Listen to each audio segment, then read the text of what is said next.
Good evening, non-existent viewers. How is everyone doing tonight? This is going to be part 2 out of 7, top 9/5 videos I'm going to be making within the next, coming week leading up my YouTube channel's anniversary. This October 7th and my birthday Schizo Rambling on Saturday. And, last night, in no particular order, I, listed off my 9 favorite gaming consoles that I've owned, and, I figured tonight I could do something like this. I'm going to list off my 9 favorite, video game franchises of all time. And looking at, because back in, January, my last, top 9 week that I did, I ended, after doing a bunch of movie-themed top 9 videos, my top 9 favorite movies of 2023, I made my top 9 favorite video games of all time video. And I figured I could do my top 9 favorite video game franchises, right? Looking at, these franchises as a whole, right? Not individual games.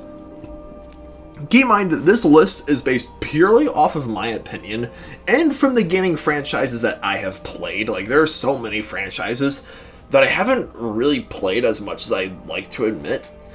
And if you want to leave your favorite gaming franchises in the comment section down below, that's great. But most of these choices I've picked mostly out of just out of childhood nostalgia and just fond memories that I've had from playing these games, in their respective franchises growing up. So without further ado, let's jump into it.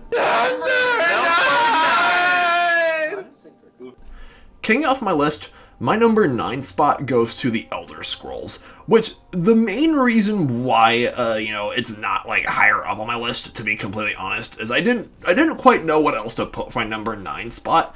I feel like I don't feel like I deserve to put Elder Scrolls on my list because the only game I've played in Elder Scrolls extensively is Skyrim. That's the main reason why it's not higher up my list. I did play a little bit of Morrowind at a friend's house, way back, in high school.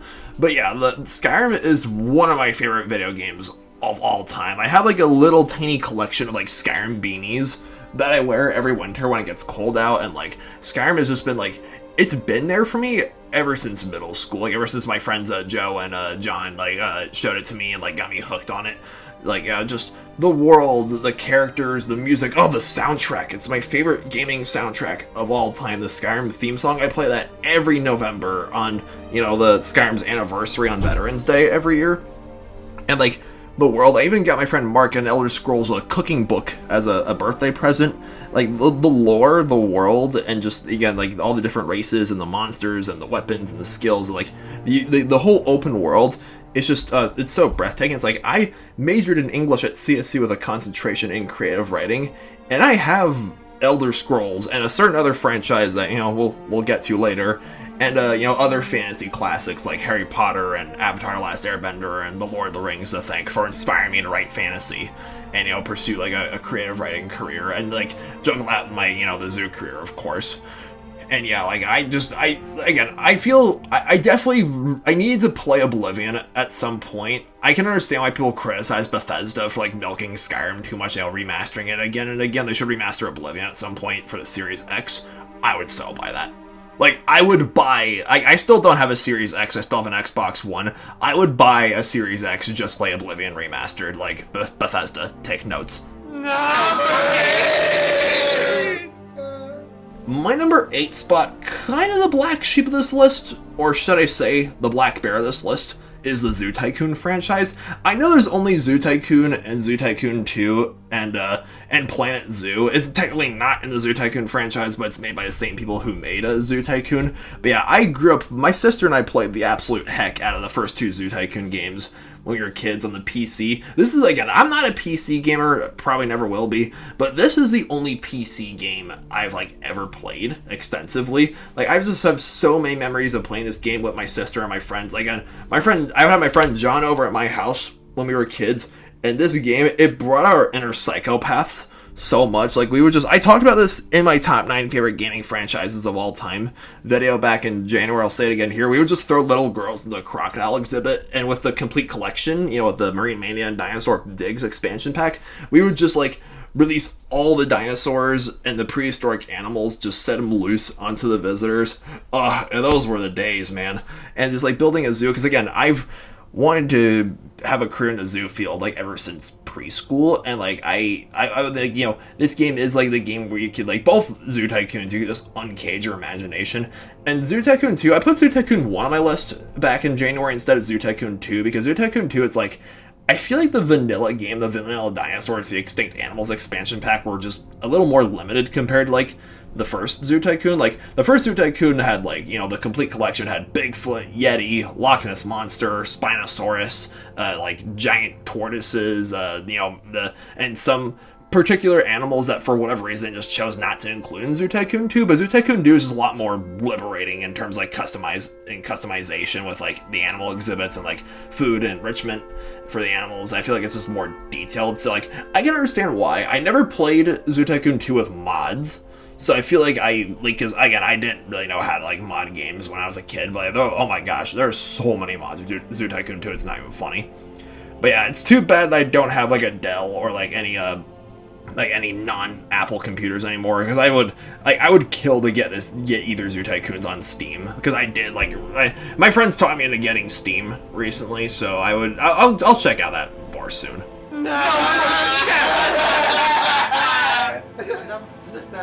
My number 7 spot goes to the Far Cry franchise, and the Far Cry, like, you know, I got Far Cry. I never played Far Cry 3.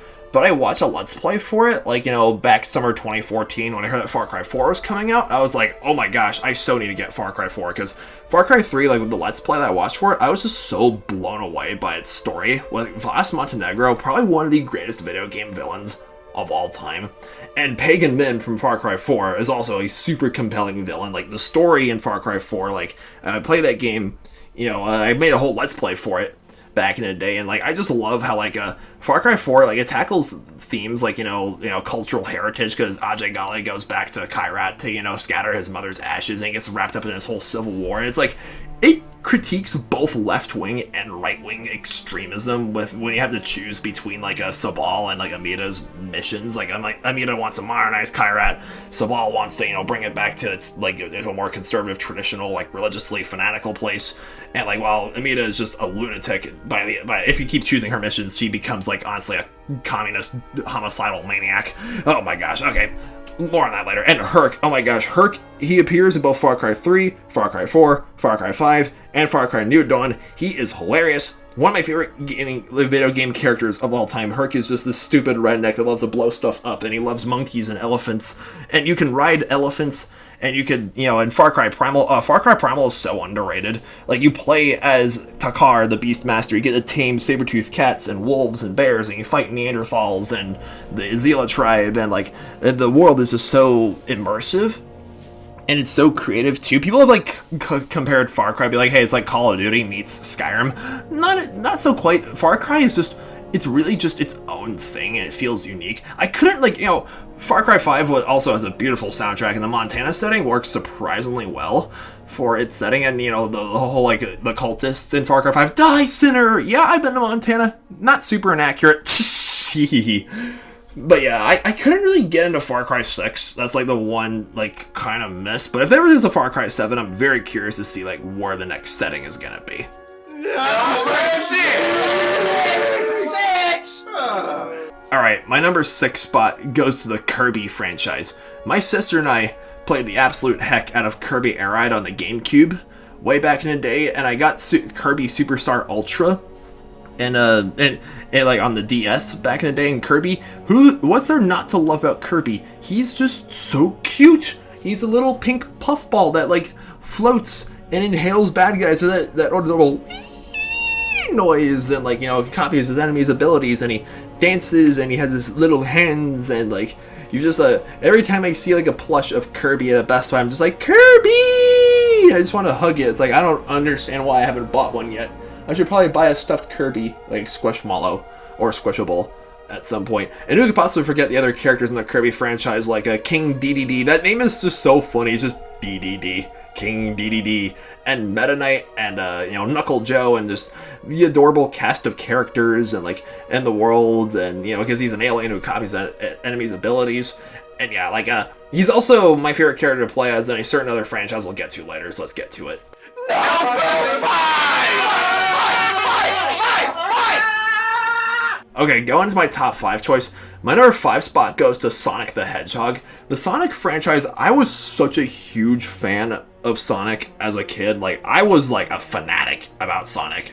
Like, I watched the cartoons, I played the games on the GameCube, both on the GameCube and on the Wii. I mentioned these in my my favorite gaming consoles video last night, where I talked about Sonic Colors and Sonic Unleashed. Yeah, I played the heck out of those games, like end of elementary school and like start of middle school on the Wii. Yeah, Sonic Colors is such a great game, and the Sonic franchise has always had such killer soundtracks. I've seen the trailer for Sonic 3 with Keanu Reeves voicing Shadow. It's coming out this December, and I just wanted to say, if they don't include Live and Learn from Sonic Adventure 2, like that song off that soundtrack in the movie, I'm gonna be so disappointed.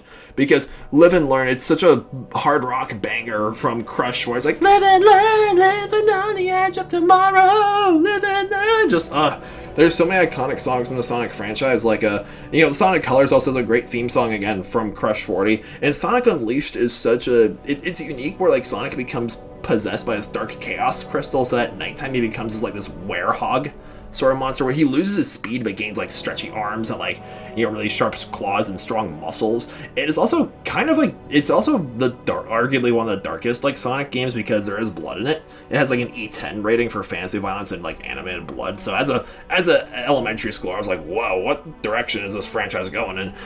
But yeah, like, I know the Sonic franchise has had its fair share of misfires. Sonic 2006. Excuse me. But yeah, like, I'm so happy that the franchise is still, like, has such a great following to this day, thanks to its live action films.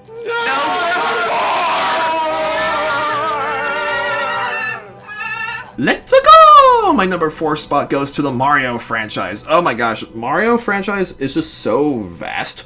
Not only is there such an iconic cast of characters like Mario, Luigi, the Toads, Princess Peach, Princess Daisy, Bowser, Bowser Jr., Wario, Yoshi, Donkey Kong. Oh my gosh, the list goes on. Like, my friends in elementary school, we played the heck out of, like, the Super Mario Bros, both on the DS and on the Wii, and the franchise goes back to the 80s. Like, who could possibly get the soundtrack? The world in, like, the whole Mario world is just so detailed and so, like, interesting. I know it's, like, kind of regurgitate the same plot line, with Bowser kidnapping Princess Peach, being the damsel in distress, and Mario having to go off to save her.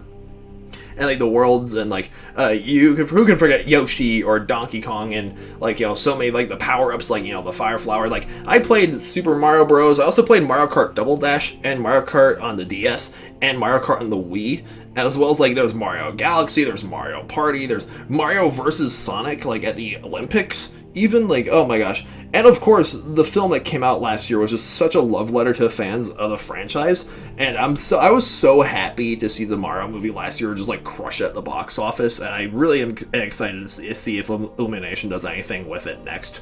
Because, yeah, like, I feel like Mario's, like, no list of greatest, like, video game franchises of all time list is complete without Mario. Like, and that's kind of a fact. Number 3! Okay, my third favorite franchise of all time, like I said, Kirby was my favorite character to play as in this franchise, in both Melee and Brawl. My number 3 spot goes to Super Smash Bros. Franchise. Like, because Super Smash Bros., like, honest gaming trailers described it as, like, Nintendo's version of the Hunger Games.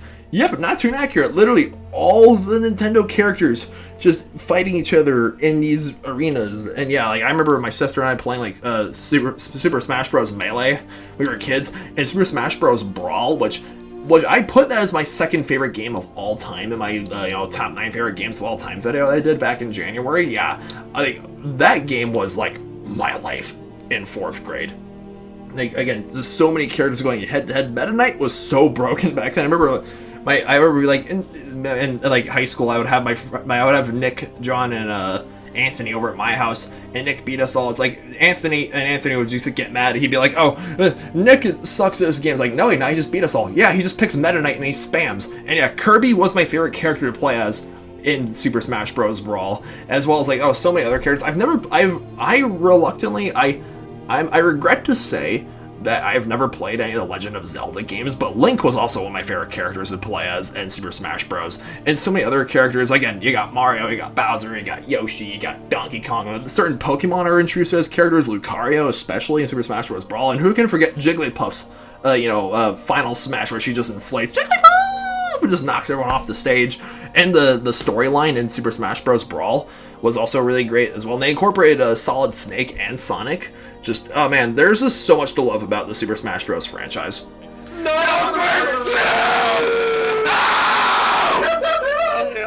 Alright, my silver medal for my second favorite gaming franchise of all time, it goes to Call of Duty. Again, this is like a nostalgic thing because I didn't really get into shooting games until like, middle school. But yeah, like this game, like COD and other like shooting games like Far Cry and Left 4 Dead, for example, were a huge part of my life for most of middle school and high school. And I have a lot of memories of like Black Ops 2 especially is like one of my favorite games of all time. With Modern Warfare 3 also like having a special place in my heart. Just like I was like a COD fanboy for most of my adolescent years. I bought all the Call of Duties that came out.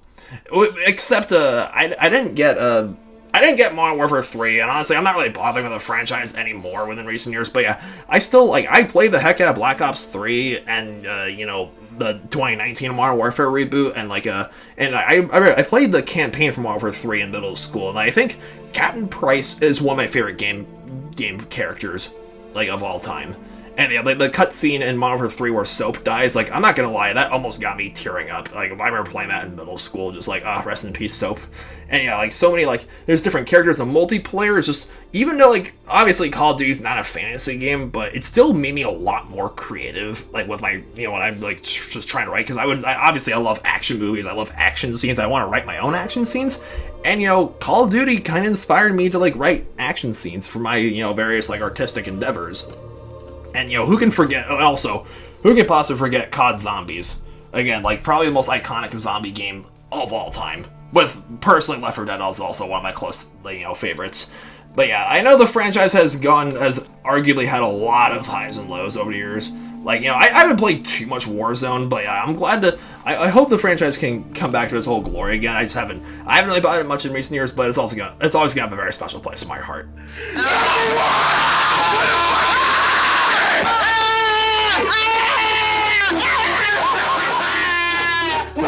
And I think anyone who's been watching my videos or has known me in person for long enough should really not be surprised by this. My number one favorite gaming franchise of all time is Pokemon. Like I said, this and Skyrim have inspired my fantasy writing quite a bit ever since I was a kid. I became more imaginative thanks to Pokemon.